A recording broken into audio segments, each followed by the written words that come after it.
무고죄는 실형이 꽤 자주 나오는 범죄예요. 수갑을 차고 구치소로 직행하는 법정 구속이 될 수도 있습니다. 막상 재판일이 다가오니 잠이 잘 오지 않습니다. 내 아이에게서 돈을 뺏으려고 협박을 하고도 촉법 소년의 방패 뒤에 숨으려 했던 자매들. 결국 소년 재판에서 보호 처분을 받았습니다. 그리고 자기 애들 어떻게든 구해보겠다고 가짜 학폭을 꾸며내어 명백한 피해자인 내 아이를 엮어 쌍방으로 덮으려 했던 그 자매들의 엄마. 제가 그 엄마를 드디어 3년 만에 형사재판 피고인석에 세우게 되었습니다. 안녕하세요. 먼저 부딪혀보고 가장 확실한 길만 안내해드리는 황도금입니다. 지난번 소년재판 영상 보시고 정말 많은 분들이 분노하고 응원해 주셨었죠. 오늘 영상은 어른들의 진짜 전쟁에 대한 이야기입니다. 기억하시죠? 제 아이가 피해자였는데 가해자들의 엄마가 방어막을 치겠다고 있지도 않은 허위 사실을 꾸며내어 제 아이를 마폭으로 신고했던 사건이요. 자기 자식들이 촉법 소년이라 처벌이 약할 걸 아니까 피해자인 저희 쪽에도 흠집을 내서 적당히 쌍방으로 끝내려던 그 얄팍하고 추악한 수작. 저는 단 한치도 타협하지 않았습니다. 그 엄마가 꾸며낸 100% 허위 신고 증거를 싹 다 모아서 경찰에 무고죄로 고소했고 길고 지독했던 3년의 수사 끝에 드디어 검찰 결과가 나왔습니다. 아이들은 촉법이라 소년재판으로 지난번에 끝났지만 어른은 얘기가 다릅니다. 가해자 엄마에게 내려진 검사의 처분은 불구속 구공판, 정식 재판 회부였습니다. 아마 그 엄마 처음 경찰에 불려갈 때만 해도 콧방귀를 꼈을 겁니다. 까짓거 내가 우리 애들 지키려고 거짓말로 신고했다고 쳐. 그래봐야 학폭 신고인데 벌금 몇백 내고 말겠지 했겠죠. 보통 사안이 가벼우면 검사님이 구약식이라는 걸 합니다. 여러분이 아는 그 약식 기소요. 피의자를 법정에 부르지도 않고 검사가 서류만 재판부에 딱 넘기는 거예요. 그럼 벌금형 전담 판사님들이 서류만 보고 벌금 200만 원 탕탕 하고 끝냅니다. 그 엄마는 속으로 이 구약식을 간절히 기도했을지도 모릅니다. 그런데 검사님의 선택은 달랐습니다. 구공판이었어요. 서류로 벌금 때리고 끝낼 사안이 절대 아니다.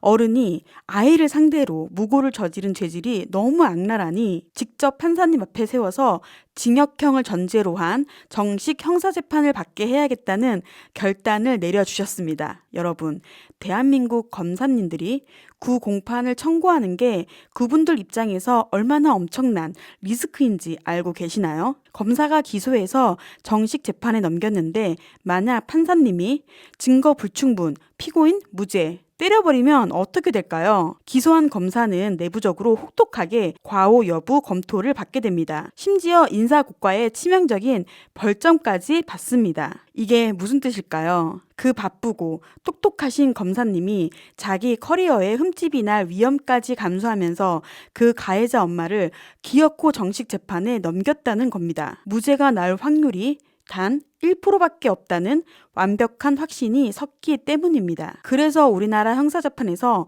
검사가 구공판으로 넘겼을 때 무죄를 받을 확률이 몇 프로인지 아세요? 정말로 단 1% 안팎입니다. 자매들은 비행 청소년으로 낙인 찍혀 소년 보호 처분을 받았고 그 애들을 감싸겠다고 가짜 학폭을 덮어씌운 엄마는 이제 그 99%의 확률로 빨간 줄이 그어지는 전과자가 될 위기에 처해진 겁니다. 한 집안이 본인들의 추악한 욕심 때문에 법의 심판대 앞에서 완벽하게 박살이 난 거죠. 조만간 첫 공판 기일이 잡힐 겁니다. 여러분, 무고죄는 실형이 꽤 자주 나오는 범죄예요. 운 나쁘면 판사님 선고를 듣자마자 그 엄숙한 재판정에서 수갑을 차고 구치소로 직행하는 법정 구속이 될 수도 있습니다. 수천만 원의 변호사 선임비를 쓰고도 당장 감옥에 갈지도 모른다는 공포.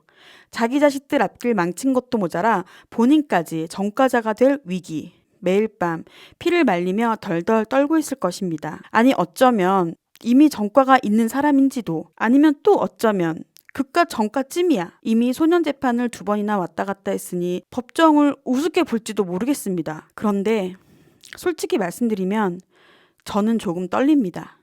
방청석에 앉아서 저를, 아니 제 아이를 그토록 괴롭혔던 그 사람과 같은 공간에 있어야 한다는 상상만으로도 심장이 너무 뜁니다. 제가 이렇게까지 독하게 마음 먹었는데도 막상 재판일이 다가오니 잠이 잘 오지 않습니다. 혹시 이렇게 물어보시는 분들이 계실지도 모르겠습니다.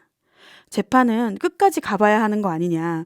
운 좋게 집행유예나 벌금형으로 약하게 나오면 어떡하냐. 여러분, 솔직히 이제 재판 결과가 어떻게 나오든 저는 상관없습니다. 내 자식을 짓밟으려 했던 어른이 어설픈 쌍방 꼼수를 부리려다 대한민국 검사에 의해 범죄자로 지목되어 형사법정 피고인석에 처참하게 끌려 나왔다는 것, 수많은 사람들 앞에서 고개를 숙이고 자신의 죄를 심판받아야 한다는 것, 저는 이 사실 하나만으로도 이미 진실은 완벽하게 승리했다고 믿습니다. 지금 이 순간에도 내 아이 잘못을 덮겠다고 가짜 마폭을 준비하는 가해자 부모님들이 있다면 똑똑히 들으십시오. 당신이 가볍게 던진 그 거짓말이 결국 당신을 차가운 형사법정 피고인석으로 끌고 가는 최악의 부메랑이 될 것입니다. 여러분, 저 방청 잘 다녀올 수 있겠죠? 조만간 법정에 다녀와서 그 피고인이 어떤 표정으로 피고인석에 앉아 있었는지, 그리고 그 피고인이 무슨 말을 했는지 상세한 후기 영상으로 돌아오겠습니다. 긴 싸움 끝까지 지지해 주셔서 감사드립니다. 진실은 어떤 거짓으로도 덮을 수 없습니다.